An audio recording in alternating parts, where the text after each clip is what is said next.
A 48-year-old black CEO walked into her own luxury hotel and was told, "We're full. Guests only." She didn't argue. She made one phone call, and everything changed. She didn't want anything fancy. No welcome party, no red carpet. Just a key, a warm bed, and a night to reset before a board meeting she hadn't planned on attending in person. But when Vanessa Claiborne stepped through the revolving glass doors of the Oakmark Grand Hotel in Des Moines, Iowa, nothing went as expected. She walked in with the kind of quiet confidence that didn't need attention. Her soft loafers didn't click, her tailored slacks weren't flashy, and her blouse, a dusty blue silk, was clean but plain. A canvas duffel hung off her shoulder. No assistant, no entourage. She looked like any guest, or maybe someone trying to be one. Behind the front desk, a young receptionist was chewing on the end of her pen, her acrylic nails tapping against the keyboard. She glanced up and offered a routine smile, the kind reserved for people you're about to turn away. "Checking in?" Vanessa smiled, polite as ever. "Yes, under Claiborne. Vanessa." The girl's fingers moved across the keys, then stopped. She blinked, lips tightening. I don't see any reservation under that name. That's all right. There's a suite always held open for me." We're actually at full capacity tonight." The girl's tone shifted slightly. "You'd need to have a confirmed booking to stay here, for guests only." Vanessa's smile didn't drop, but the weight in the room shifted. She looked past the girl to the gold plaque behind her. Oakmark Grand, a Claiborne property. Her name wasn't just on a reservation. It was on the building. "I am a guest," she said quietly. "And more than that, I own this hotel." The girl blinked again. For a second, she looked stunned, like Vanessa had just told her she was the Queen of England. Then her lips curled into a skeptical smirk. "You own the Oakmark?" Vanessa nodded, calm. The girl leaned toward the desk phone. "I'm going to have to call the manager." "Go ahead." Across the lobby, a couple in golf polos looked over. A man sitting near the fireplace tilted his head. Vanessa could feel it. The shift. That familiar weight. The look of someone must be lying, and we think we know who it is. Moments later, a thin man with a crooked tie and a clipboard appeared from a side door. His badge read, "Assistant Manager, Neil Dorrance." He took one look at Vanessa and immediately started speaking with forced cheer. "Good evening. Is there a problem with your reservation?" "She claims to own the hotel," the receptionist said, a little too loudly. Neil hesitated. Vanessa kept her eyes on him. "I don't claim." "I do. My name is Vanessa Claiborne. You'll find it on every quarterly report and every executive board memo. I'm here for one night. You should have a suite held under the owner block." Neil adjusted his glasses. "Right. Just give me one moment, please." He turned toward the back, muttering something into his walkie. Vanessa stood still. She didn't fidget, didn't raise her voice. But the air was getting thicker. That's when security appeared. Not aggressively, not hands-on, but enough to make a point. One stood near the elevators, the other beside the coffee bar. Just in case. Vanessa's gaze didn't move. She didn't flinch, but inside, she felt it. That quiet fire rising in her chest, not just because they didn't recognize her, but because they thought she didn't belong again. She could have pulled out her ID. She could have shown emails, ownership papers, photos from the ribbon cutting 6 years ago. But instead, she stepped back, pulled out her phone, and made one call. That's all she needed. But she knew this wasn't just about a room. It was about something much deeper. And the people around her were about to learn that the hard way. Vanessa didn't pace. She didn't sigh, or look at the time, or start recording like some people might have. She just stood in the corner near the marble pillar, phone still in hand, quietly waiting. The call had lasted only 26 seconds. She didn't have to explain much. She didn't even raise her voice. Just gave her location, her name, and said, "I've been denied access to my own property. I need this resolved immediately." And then she waited. At the front desk, the receptionist kept typing, as if the screen might somehow change the truth. Neil, the assistant manager, returned with a folder in hand. He looked nervous, But when he saw Vanessa still standing there calmly, he tried a different tone. "Ms. Claiborne," he said, emphasizing the last name this time. "I think there's been a mix-up. We just want to verify—" Vanessa cut in gently. "You can verify all you want. I'm not moving." Neil looked past her to the security guard, who didn't budge. The staff was frozen in a quiet standoff, unsure whether to escalate or apologize. Neither option felt safe. She noticed the stairs. 3 women sitting near the window, whispering behind their hands. A young man holding his laptop half open, pretending not to listen. The doorman was no longer greeting anyone. And that's when she saw it. The receptionist checking her phone under the desk. Scrolling, searching. Probably Googling her name. Probably expecting nothing. It would have been funny if it weren't so familiar, because it always played out the same way. People thought they knew what power looked like, what leadership sounded like, what ownership wore. And someone like her? Brown skin, textured hair pulled into a neat puff, no designer purse, no loud jewelry. She didn't match the picture. So they questioned it. That's what stung. Not the denial, but the fact that it wasn't even surprising anymore. She remembered another hotel lobby, years ago in Milwaukee. She was 28, just made VP, wearing heels that gave her blisters and a suit 2 sizes too big because it was all she could afford. Security had followed her from the moment she walked in. The only thing that saved her was the CFO coming down to greet her in person. She hadn't forgotten that day, and here she was, 20 years later, still proving who she was in a building with her name on the paperwork. She sighed softly, eyes scanning the room. No apology yet, no correction. Just the ticking clock and people trying not to stare too hard. And then, the elevator dinged.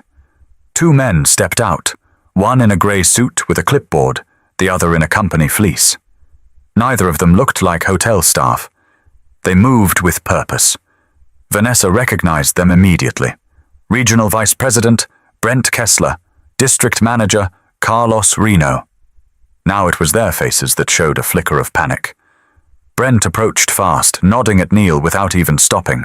"Miss Claiborne, we are so sorry. I just got the call." Carlos followed, breathless.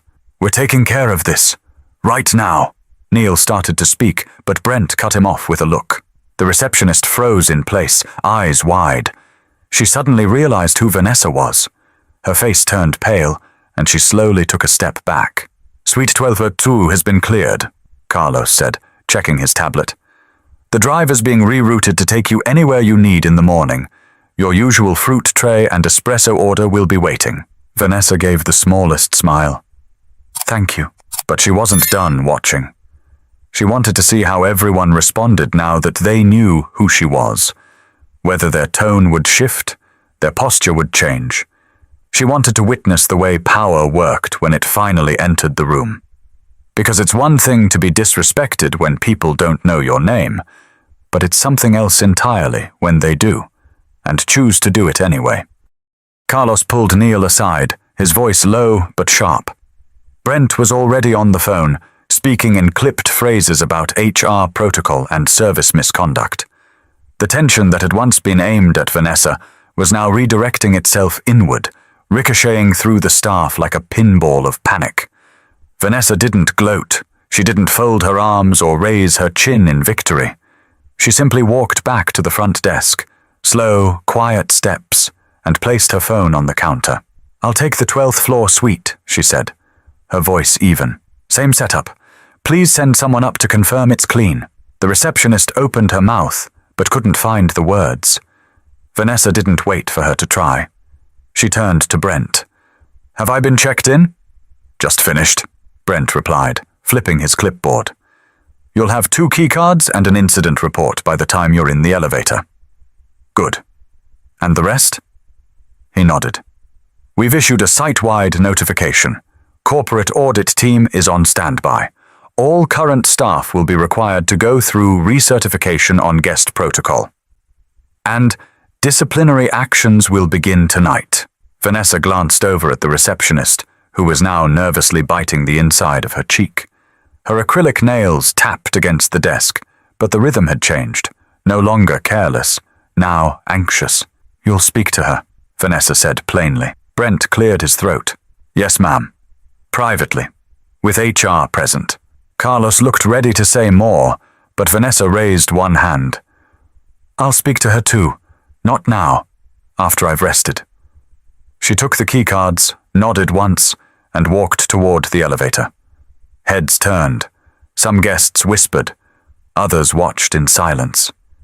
But no one spoke to her directly. The elevator doors opened. As they closed behind her, Vanessa could still see Neil standing stiff near the front desk, visibly sweating. On the 12th floor, her suite smelled faintly of lemon and eucalyptus. The fruit tray was there, espresso pods neatly stacked beside the machine. A handwritten card with her initials waited on the table, though it had clearly been rushed. She walked through the room slowly, almost like she was inspecting it, not just for cleanliness, but for attitude, for intention, for proof that somewhere, someone still cared about the experience she once built with her bare hands. Because this hotel wasn't just a business, it was her story. She remembered being 33, pitching to a bank in Minnesota that didn't believe she could pull it off. They barely listened, offered brutal loan terms, and practically dared her to succeed. She did. And now, nearly 2 decades later, standing in one of her signature penthouse suites, she was still having to prove it. Her phone buzzed. A message from her assistant. "Everything in motion. Let me know if you want a media statement." Vanessa paused. She could have made this public. Easily. One tweet and it would have been viral. One interview and the headlines would have written themselves. But she wasn't interested in headlines tonight. This wasn't about rage. It wasn't about revenge. It was about respect, and how it was too often tied to assumptions, not reality. She sat on the edge of the bed, hands folded, in silence. Outside, the night was still alive, traffic humming along Grand Avenue, the distant horn of a freight train in the industrial zone. But in the suite, it was still, heavy. Then a knock at the door. Room service. The young man brought in a fresh espresso, a note of apology from the kitchen manager, and an offer to send a massage therapist on the house. Vanessa thanked him softly, then closed the door behind him. She sat back down, took a slow sip of the espresso, then looked toward the window at the faint lights flickering across the city. She could feel a shift beginning, not just in this hotel, but in herself. Something was going to change. At exactly 6:30 a.m., Vanessa Claiborne descended the elevator, this time not as a guest, but as the CEO. Her suit was crisp, deep charcoal with a clean ivory blouse, heels that echoed with every step, and a quiet focus in her eyes that no one dared interrupt. The lobby, just beginning to stir with early checkouts and coffee runs, shifted when she appeared. Staff turned. Conversations paused. Even the barista behind the corner kiosk stopped mid-pour. Brent and Carlos were already waiting near the fireplace, with 3 folders and 2 cups of coffee neither of them had touched. They looked like men who hadn't slept, and probably hadn't. Vanessa nodded slightly and headed straight for the small executive conference room just past the concierge desk. Brent followed. Carlos fell in step behind. Inside the room, seated stiffly, were the assistant manager Neil, the receptionist, her name tag read Kayla Mendez, and a woman from HR who introduced herself only as Marta from corporate. Her notepad was already open. Vanessa didn't sit. She remained standing at the head of the table, arms folded. No one spoke at first. The silence was dense. Then Vanessa asked quietly, "Would someone like to explain what happened last night? From your perspective." Kayla looked down immediately. Neil cleared his throat but couldn't find a single word. Vanessa waited. Finally, Kayla mumbled, "I just didn't think she was... I didn't expect... You didn't expect someone like me to own the building." Vanessa finished for her. Calm. Controlled. Kayla nodded, barely. "Was I rude to you?" Vanessa asked. Kayla shook her head. "No, ma'am." "Did I raise my voice?" "No." "Did I threaten anyone?" Kayla's voice was barely a whisper now. "No," Vanessa took a slow breath and turned slightly toward Marta. I don't need this to be a firing squad, she said, but I do need accountability. Marta nodded. Understood. Carlos chimed in. We're prepared to issue a formal write-up and remove her from front desk rotation until recertification is complete. Neil will be placed on administrative review pending further interviews. Vanessa nodded once, then finally sat down. She turned toward Kayla again. How long have you worked here? 4 months. And in that time, how often have you thought about who built this hotel? Where it came from? Kayla hesitated. I guess I just assumed it was some corporation, a group of investors or something. Vanessa let the moment hang. Do you know how many properties I've built across this country? Kayla shook her head. 17. From Baltimore to Phoenix. Every one of them designed with intention. Luxury made accessible, service made human. I built this brand because I was tired of being treated like a shadow. So tell me why. When I walk into my own lobby, I'm still invisible to the people working under my name. The question wasn't angry. It was tired. Honest. Heavy. Kayla looked like she wanted to melt into her chair. Neil stared straight ahead, face red. Carlos spoke again. We've already drafted a memo that will go out to every Claiborne property today. Mandatory staff-wide inclusivity training. A reset, no exceptions. Vanessa looked at him. Make sure it's not just another box to check. I don't want people memorizing scripts. I want them understanding what respect looks like when you think no one's watching. Brent finally spoke. We'll make it real. She stood again. The meeting was over. As she walked out of the conference room, the lobby seemed to straighten itself. Staff scrambled, some nodding nervously. But she didn't acknowledge them. Not yet. She wasn't interested in performance. She was looking for change. But before she left the hotel, there was still one more conversation she needed to have, and it had nothing to do with policy. Vanessa waited until the morning rush had thinned out.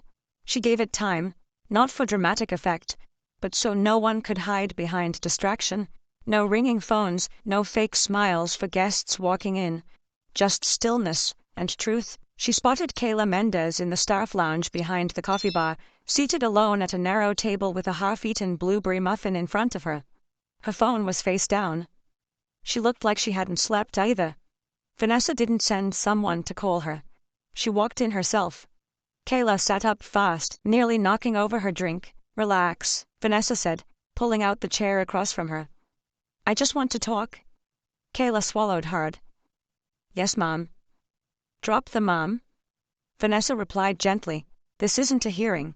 Kayla nodded. Eyes down. They sat for a moment in silence, the hum of the fridge and the low buzz of overhead lights filling the space between them. Then Vanessa spoke. Have you ever worked in a place where you felt small? Kayla blinked. Looked up? Yeah. Most of the time. Tell me. Kayla hesitated, but then shrugged. I worked at a diner out by I-80 for a year. Wore a paper hat, got yelled at by cooks every shift. Some customers never tipped. Some called me kid, even though I was 27. I felt invisible most days. Vanessa leaned back. So you know what it feels like to be ignored? Kayla nodded. Yes. Then help me understand, Vanessa said, her tone never rising. How you looked me in the eye last night and decided I didn't belong here. The silence that followed wasn't empty. It was full. Of guilt. Of realization. Of something finally settling into place. Kayla's voice was rough. I don't know. I didn't mean to. When you walked in, I thought you were maybe lost or waiting on someone else. You didn't look like. She stopped herself. Didn't look like what? Kayla shook her head. Like the kind of person who owns hotels. Vanessa didn't flinch. And what does that kind of person look like? Kayla didn't answer. That's the real problem, Vanessa said. People have a picture in their head. Clean cut, probably male, probably older, definitely not me. That picture doesn't just live in your head. It affects decisions. It shapes behavior. I'm sorry, Kayla said quietly. Really?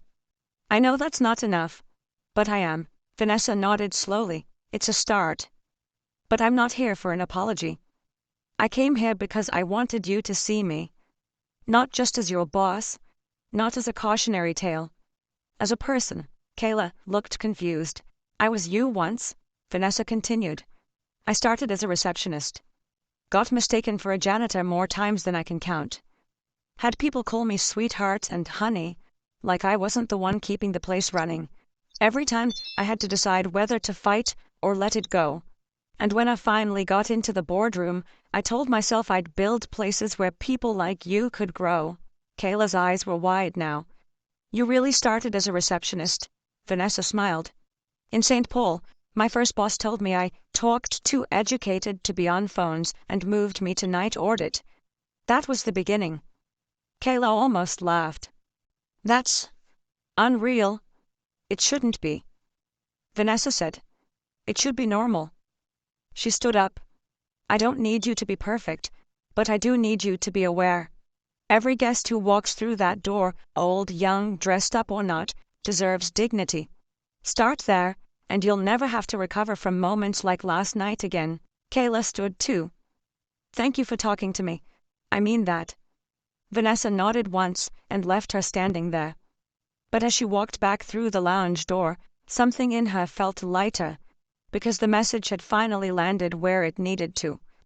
By mid-morning, the rhythm of the Oakmark Grand had returned, at least on the surface. Guests wheeled their bags across polished tile. Coffee cups clinked gently at the bar. A small family asked about nearby zoos. The world moved on, like it always does. But inside the management office, it was different. Brent stood by the window, watching the valet rotate cars in front of the main doors. Carlos typed quietly at his laptop, drafting the official internal memo.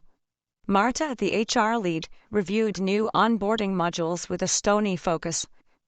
And in the center of it all, Vanessa read through a fresh stack of evaluations. Personnel files flagged for review. She wasn't angry. She was exact. I'm not here to punish, she said aloud, scanning one report. I'm here to prevent repetition. Carlos looked up. We're adjusting our interview process for front desk hires, not just for skill, also for empathy, pattern testing, bias evaluation. Good, Vanessa replied. She tapped her pen once on the desk. And put me on the rotation. Starting next quarter, I'll show up at random properties, quietly, like I did here. Brent raised an eyebrow. You want to be, what? A secret guest. Not secret, she said, just anonymous. Until I'm not. Carlos grinned slightly. That's going to make a lot of people nervous. Good, she said. Let them sit in it. The real version of this job doesn't come with warnings. She stood, slipping the papers into a folder. Have the new training go live by next Friday. Include story modules. I want staff reading actual experiences from guests, not fake scripts. I want real words. Human ones. Brent nodded. Consider it done. Vanessa left the office, walking back into the lobby. She stopped near the reception desk where a new agent had taken over. He smiled immediately, respectfully, like someone who understood she wasn't just another suit walking by. She returned the nod, then looked around. Everything seemed still on the outside, but she could feel it, small cracks forming in old habits. And that's how real change begins. Not with a press release, not with a public apology, with quiet corrections, repeated until they stick. She made her way to the elevator, headed back upstairs to grab her things. Her flight wasn't until late afternoon. There was time. When the doors opened on the 12th floor, she stepped out, heels soft against the carpet. The hallway smelled faintly of fresh linens and lemon. The suite door stood ajar. Housekeeping must have just finished. Inside, her bag was packed, neatly zipped. Her laptop rested on the desk, charger wrapped. Everything was in order, except one thing. A note? Folded, sitting on the nightstand. She opened it. Miss Claiborne. Thank you for your grace. I'll be better. Kayla. It wasn't fancy. No envelope, just lined notepad paper and careful handwriting. But it meant more than a pre-written company apology ever could. Vanessa folded it once and slipped it into her purse. Downstairs, a car was waiting. As she exited through the lobby, The same doorman from the night before opened the door with purpose. "Safe travels, Miss Claiborne," he said warmly. "We hope to see you again soon." She smiled. "You will." As the car pulled away from the curb, she didn't look back. She didn't need to, because she'd left something behind, something heavier than luggage. She'd left the weight of being misjudged, the quiet ache of having to explain her worth. And what replaced it was better. Understanding, discomfort, growth. For them, and maybe even for herself. But there was still one last thing she wanted to say, just not to the hotel, or the staff. This message was meant for anyone who'd ever had to stand in a room and prove they belonged. The ride to the airport was quiet. No small talk from the driver, no music playing from the radio, just the soft whir of tires on pavement and the occasional blink of a turn signal.